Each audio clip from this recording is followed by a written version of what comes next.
बाळासाहेबांच्या तमाम शिवसैनिकांना तुमच्या ह्या अनिश गाढवेचा, बाळासाहेबांच्या या कडवट शिवसैनिकाचा मानाचा जय महाराष्ट्र.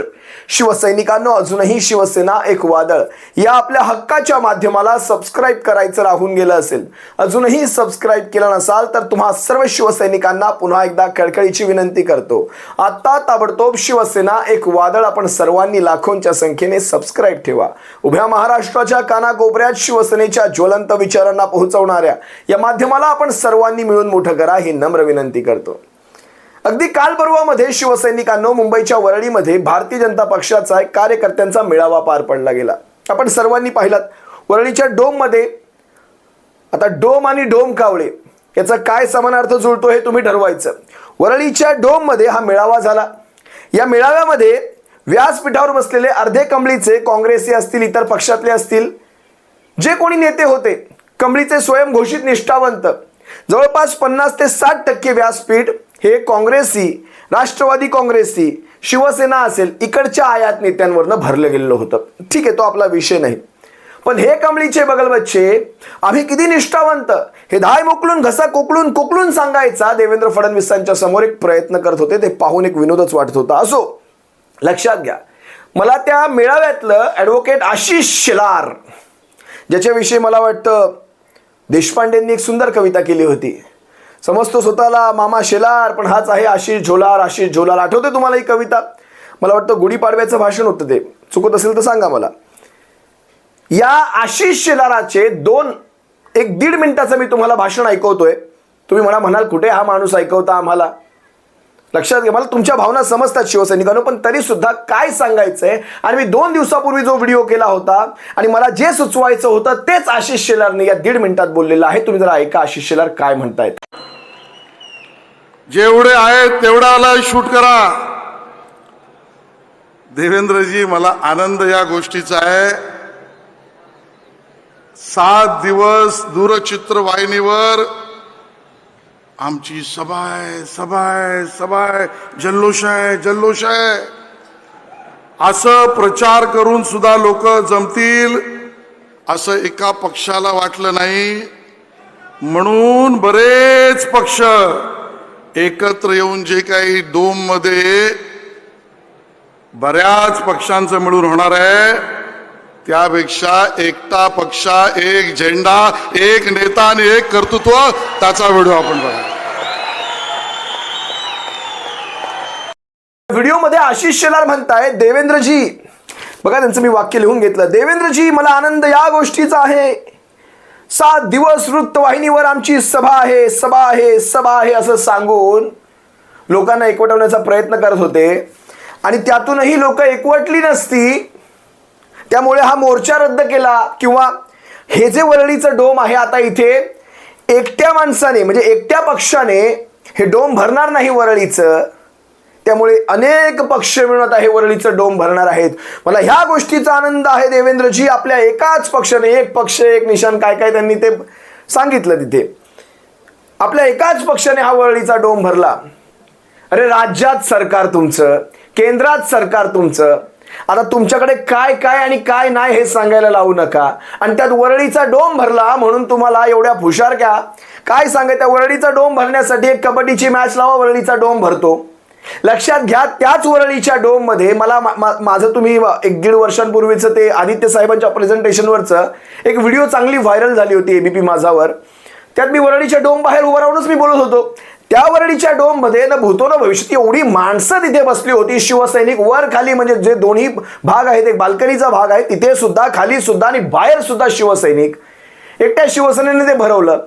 अरे, ते छत्रपती शिवाजी पार्कामध्ये चिखल आहे, पावसाचा अंदाज घेता येऊ शकत नाही आता ह्या क्षणाला 5 तारखेसाठी, आणि परमिशन नाही. नाहीतर छत्रपती शिवाजी पार्क एकटी शिवसेना भरवते. आता मनसे, शिवसेना आणि आणखी जे मराठी प्रेमी आहेत, सगळे मराठी नागरिक आहेत, ते सुद्धा आहे ना, तो वरळीचा डोम पुरणार आहे का? या म्हणजे मी मगाशी डोम आणि डोम कावळे, बुद्धीचा आणि यांचा काही कुठे दुरान्वये संबंध नाही. पण बघा, हे जे चिडवणं आहे, याच्यासाठीच मी त्या दिवशी जो व्हिडिओ केला होता की आपण असे कसे फसलो. कारण लक्षात घ्या, मराठी माणसाला चिथवण्याचा, चिडवण्याचा हा एक प्रयत्न आहे. खऱ्या अर्थाने आशिष शेलारांनी मराठी माणसाची माफी मागितली पाहिजे.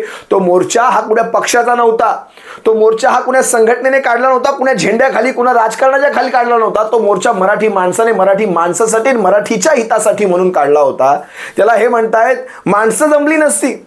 म्हणजे कसं फोडा आणि राज्य करा, ब्रिटिशांची पद्धत कशी आजमवायचा प्रयत्न चालू आहे बघा. दुसरी गोष्ट लक्षात घ्या, ह्या मोर्चापासून सर्वांना फायदा होणार होता. सर्व मराठी माणसांना, सर्व मराठी मुलांना, त्यांच्या आपापल्या घरातल्या मुलांना त्याचा फायदा होणार होता. तर मग खाली बसून ज्यावेळेस आशिष शेलार ही अशी वरती वक्तव्य करता, खाली बसून टाळ्या वाजवणारे ते कोण होते? नक्की मराठी होते का? हा जर प्रश्न तुम्हाला पडला असेल तर तुम्हाला एक गोष्ट मला वाचून दाखवायची.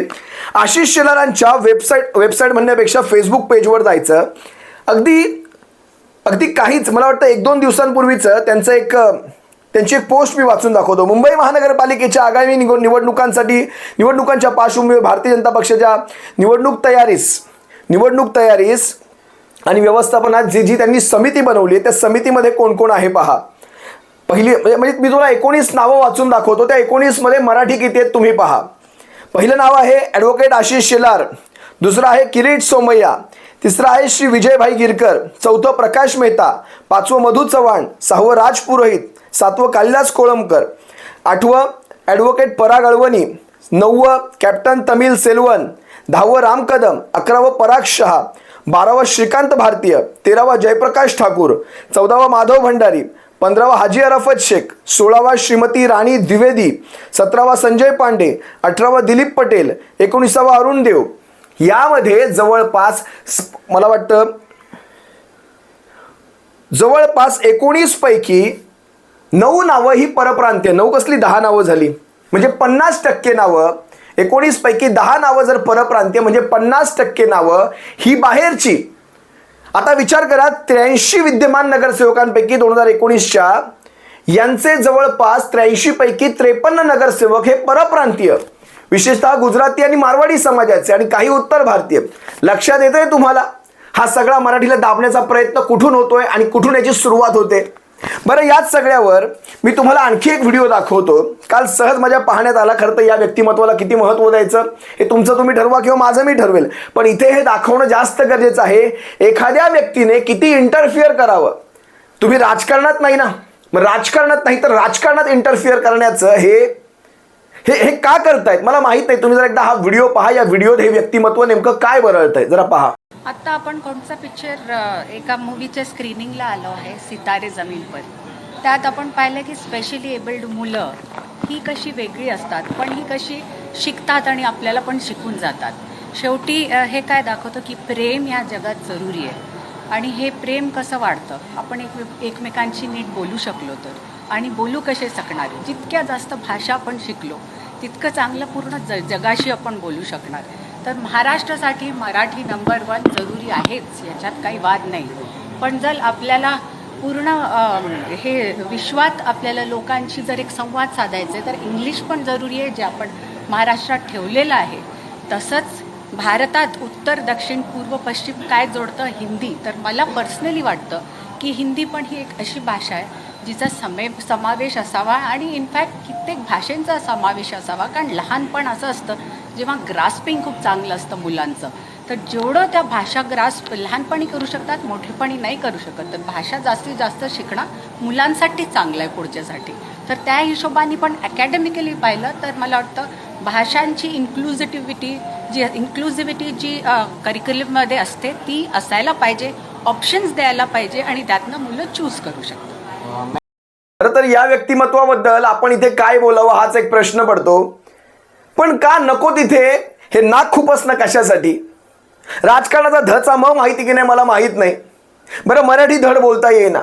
खरं तर मराठी यांना पहिली शिकवली गेली पाहिजे. यांची मराठी ऐकली की आम्हाला लाज वाटते. ती मराठी भाषा कानावर पडली की अरे काय ऐकतोय हे, आणि नेमकं कुण्या व्यक्तिमत्वाच्या घरातलं हे व्यक्तिमत्व आहे याचा सुद्धा विचार झाला पाहिजे. लक्षात घ्या, हे व्यक्तिमत्व काय म्हणतोय, हिंदी का शिकवली गेली पाहिजे बघा. सारा गाव धुंडाळून आलं आणि शेवटी हिंदीवर कसं आलं पहा. पूर्ण विश्वात आपल्याला फिरायचं असतं, पूर्ण विश्वात जायचं असतं आणि पूर्ण विश्वात जाण्यासाठी आपल्याला विश्वातल्या भाषा आल्या पाहिजेत. चला ठीक आहे, जपानी शिकवा, जर्मन शिकवा ना, आम्हाला फ्रेंच शिकवा, स्पॅनिश शिकवा. ज्या आपल्या विद्यार्थ्यांना बाहेर जाण्यासाठी किंवा बाहेर गेल्यानंतर तिथे नोकरी धंद्याच्या निमित्ताने उपयुक्त पडणाऱ्या भाषा आहेत त्या शिकवा. लक्षात आलं तुम्हाला मला काय सांगायचंय? तुम्ही इंग्रजीवर जास्त फोकस करा, कारण बाहेर विश्वामध्ये इंग्रजी बोलली जाते. तुम्ही स्पॅनिश, जर्मन, बघा ह्या सगळ्या, मला हिंदी विषय अजिबात वावडं नाही, पण लक्षात घ्या हिंदी ही भाषा ज्या राज्यांमध्ये बोलली जाते ती राज्य किती प्रगत आहेत. बरं, पुढे ह्या व्यक्तिमत्वाने आणखी काय सांगितलं की तुम्हाला उत्तर भारतात, दक्षिण भारतात जावं लागतं, यामुळे हिंदीमुळे तुम्हाला ते सोपं जातं. यांना हे तरी माहिती आहे की उत्तर भारतातली किती राज्य हिंदी आहेत? किती राज्य हिंदी आहेत उत्तर भारतातली? सांगावं. जम्मू काश्मीर हिंदी राज्य आहे, हिमाचल हिंदी राज्य आहे. लक्षात घ्या, यांना स्थानिक भाषांची माहितीच नाही. राजस्थान हिंदी राज्य आहे, बंगाल हिंदी राज्य आहे, यांना माहीत नाही. म्हणजे इनमीन 3-4 राज्य, म्हणजे उत्तर प्रदेश असेल, बिहार असेल, मध्य प्रदेश असेल, झारखंड असेल, ही इनमीन 3-4 राज्य सोडली तर भारतात हिंदी राज्य नाही. बरं, याही राज्यांमध्ये हिंदी बोलली जात नाही, तिथे त्यांची भोजपुरी बोलली जाते, त्यांची स्थानिक भाषा बोलली जाते. मग हिंदी बोलणारी अशी राज्य ही किती म्हणजे आता महाराष्ट्र घ्या, कर्नाटक घ्या, तमिळनाडू घ्या, हिंदी बोलणारी राज्य अशी मला सांगावी की किती प्रगत आहेत. मग कुठल्या भाषा शिकवण्याची गरज आहे? बरं, हिंदी ही सगळ्यांना येत असते. आजकाल हिंदी अशी वेगळी शिकवायची गरज नाही. ही सक्ती कशासाठी? ही मुंबई महानगरपालिकेची निवडणूक डोळ्यासमोर ठेवून हे भारतीय जनता पक्ष जे कारस्थान करतंय हे सगळ्यांना दिसून येतं. आणि बरं, ह्या व्यक्तिमत्वाने काय सांगायचो, मगाशी तुम्हाला मी व्हिडिओ दाखवला. बरं, यांना दक्षिणेत कुठल्या भाषा बोलतात? यांना जर राज्य सांगितलं आणि भाषेचं नाव सांगायला सांगितलं, केरळमधल्या भाषेचं नाव हे तमिळ सांगतील, कर्नाटकातल्या भाषेचं नाव हे तेलुगू सांगतील. होय, मी 100% सांगतो तुम्हाला. त्यांना आपल्या देशात कुठल्या राज्यात कुठल्या भाषा बोलता येत नाहीत, त्यांनी कशाला हे सगळं बोलायचं, उत्तर दक्षिणेचं काढायचं. असो, तो विषय नाही आपला. पण यांना मी एक तुम्हाला GR मला तुमच्या सर्वांसमोर मला सांगायचंच आहे आज काय नेमकं त्या GR मध्ये होता. हा 6 पानी GR आहे शासनाचा हिंदी भाषेचा, ज्याच्यावर आपण एवढा अकांड तांडव आपण करतोय. तो कशासाठी करतोय बघा. हे GRचं शुद्धीपत्रक आहे. शुद्धीपत्रक म्हणजे हा जुना GR 6 पानांचा, 6 पृष्ठांचा आणि 3 पानांचं शुद्धीपत्रक. या शुद्धीपत्रकाच्या पहिल्याच पानावर काय लिहिले बघा. याऐवजी खालील आता वाचावे, याऐवजी खालील वाचावे, याचा अर्थ असा की आता हे शुद्धीपत्रक आलेलं आहे आणि यामध्ये काय सांगितलंय. राज्य अभ्यासक्रम आराखडा शिक्षण 2024 नुसार मराठी आणि इंग्रजी माध्यमांच्या शाळांमध्ये यापुढे इयत्ता 1ली ते 5वी साठी हिंदी ही सर्वसाधारणपणे, आधी जे अनिवार्य शब्द वापरला होता सर्वसाधारणपणे तृतीय असेल, अनिवार्य काढला आणि सर्वसाधारण टाकला. काय फरक पडला? परंतु या विद्यार्थ्यांनी हिंदी या तृतीय भाषेऐवजी इतर भारतीय भाषा ही एक भाषा म्हणून जर शिकण्याची इच्छा दर्शवली तर त्या विद्यार्थ्यांना ती भाषा तृतीय भाषा म्हणून शिकण्यास मान्यता, म्हणजे किती सुंदर सरकार आहे, मान्यता दिली बरं का. पण पुढे कंडिशन आहे का, पण जर ती तृतीय भाषा शिकण्यासाठी कमीत कमी 20 विद्यार्थी तयार झाले नाहीत तर मात्र ते होणार नाही. ते त्यांना ऑनलाईन पद्धतीने शिकून घ्यावं लागेल आणि त्या ऑनलाईन पद्धतीची फी तुमच्याकडनं वेगळी असणार आहे. एकट्या मुलाने जर सांगितलं मला वेगळी भाषा शिकायची तुम्हाला ऑनलाईन, आणि 20 विद्यार्थ्यांचीच समजा शाळा असेल तर ते कसं करायचं, या गोष्टी माहिती नाहीत. 20 विद्यार्थ्यांची ही कंडिशन का टाकली गेली?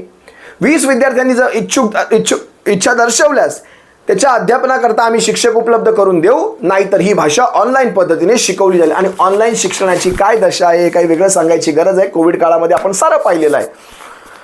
हे अशा प्रकारे मस्तपैकी गुंडाळलं आहे. जाऊ द्या, ह्या व्यक्तिमत्वाला मी जास्त काही महत्त्व देत नाही, पण कशाला नको तिथे नाकं खुपसण्याची गरज ती काय, हा प्रश्न पहा. आणि त्या दिवशी मी जे म्हणालो होतो हा मोर्चा व्हायला हवा, यासाठी व्हायला हवा होता कारण मराठी माणसाची त्या निमित्ताने महाराष्ट्राला नव्हे, देशाला नव्हे, विश्वाला ताकद कळाली असती की भाषेवरचा आघात म्हणजे दक्षिण भारतासमोर सुद्धा एक उदाहरण उभं राहिलं असतं की भाषेवरचा आघात हे महाराष्ट्र जे ना दक्षिणेमध्ये आहे जे ना उत्तरेमध्ये आहे, जे दक्षिणेचं आणि उत्तरेचं दोघांचंही द्वार आहे, ते महाराष्ट्र आपल्या भाषेविषयी किती अस्मिता ठेवून चालतं हे उभ्या जगाला कळालं असतं. त्यासाठी हा मोर्चा आणि मराठी माणसाची ताकद दाखवण्यासाठी हा मोर्चा होणं गरजेचं होतं. हा मोर्चा नाही झाला म्हणून हे असले उपटसुंभ म्हणतायत. यांना ते डोम भरता आलं नसतं, यांच्या सभेला माणसं जमली नसती, त्यामुळे यांनी हे एकत्र मिळून सगळं केलं, यांची बोलायची हिंमत झाली नसती. तुर्तास इथेच थांबतो. तुम्हा सर्वांची रजा घेतो. जर माझं काही चुकत असेल तर मला दुरुस्त करावं, आपण कमेंटमध्ये दुरुस्त करावं. सप्रेम जय महाराष्ट्र. काळजी घ्या.